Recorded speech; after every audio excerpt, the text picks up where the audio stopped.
This week, as the state police investigation continues at Central Falls City Hall, we come to the Attorney General's office where Patrick Lynch is facing questions about his relationship with Mayor Charles Moreau. The map says it's 7 miles from Central Falls City Hall to the Attorney General's office in Providence.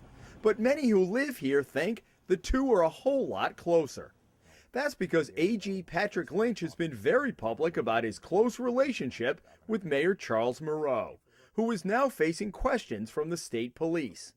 Moreau has contributed a total of $2,600 to the AG's campaign over the last 6 years, and Lynch gave the mayor $600 last May.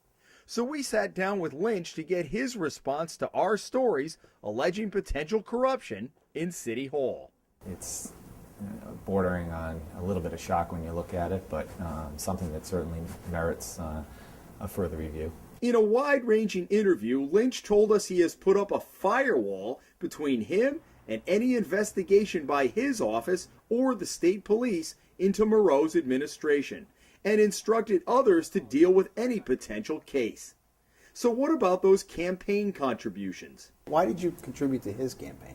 I believe in his leadership, and I made a donation. But maybe it's not something as an elect. You're the Attorney General. You're not Patrick Lynch. You're right. Patrick Lynch, Attorney General. Yes, I'm the Attorney General. I am also a public figure. I also have a right to give endorsements. Endorsements are a natural part of the process. Whether or not people agree with them or disagree with them is part of our democracy. Nearly 24 people contacted the Hummel report after our investigation showed that a close friend of and campaign contributor to the mayor was getting lucrative board-up work on foreclosed homes. They all said because of the AG's public alliance with the mayor, they didn't feel they would get any traction filing a complaint with the Attorney General's office. But the fact that you've been a very public figure in your support, financially, publicly, and everything else with Mayor Moreau, in effect has a chilling effect on the people of Central Falls.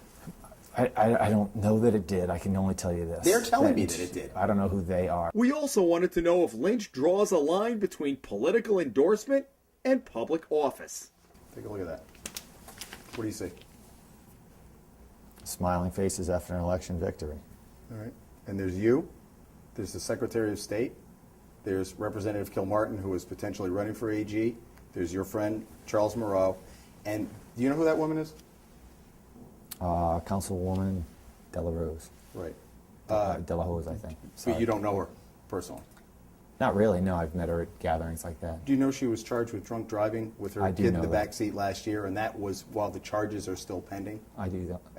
I didn't know the charges were still pending at that point. Well, what kind of message does that send to the people of Central Falls when you're standing there, not only with the mayor, who's now under investigation, Secretary of State can do whatever he wants, Mr. Kilmartin, a councilwoman who has been charged with a pretty serious charge, and you're standing there, hey, does the subliminal message go out that I've got these people's back? That's the perception in Central Falls.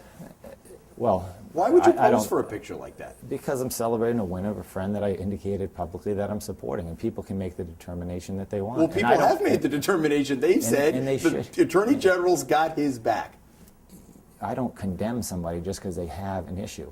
I do make determinations. You know, I don't cast somebody off just because they've made She's got drunk driving charges pending against her, a case that's working its way through the court, and you like to describe yourself as the chief law enforcement officer in the state. So ultimately, you know, perception or reality, you're standing there with a defendant. Correct. And you don't see that as problematic? I leave it for people to make that determination. Meanwhile, state police detectives who have been at City Hall the better part of the last 2 weeks will ultimately decide if there's enough evidence to present to the Attorney General's office. In Providence, Jim Hummel for the Hummel Report.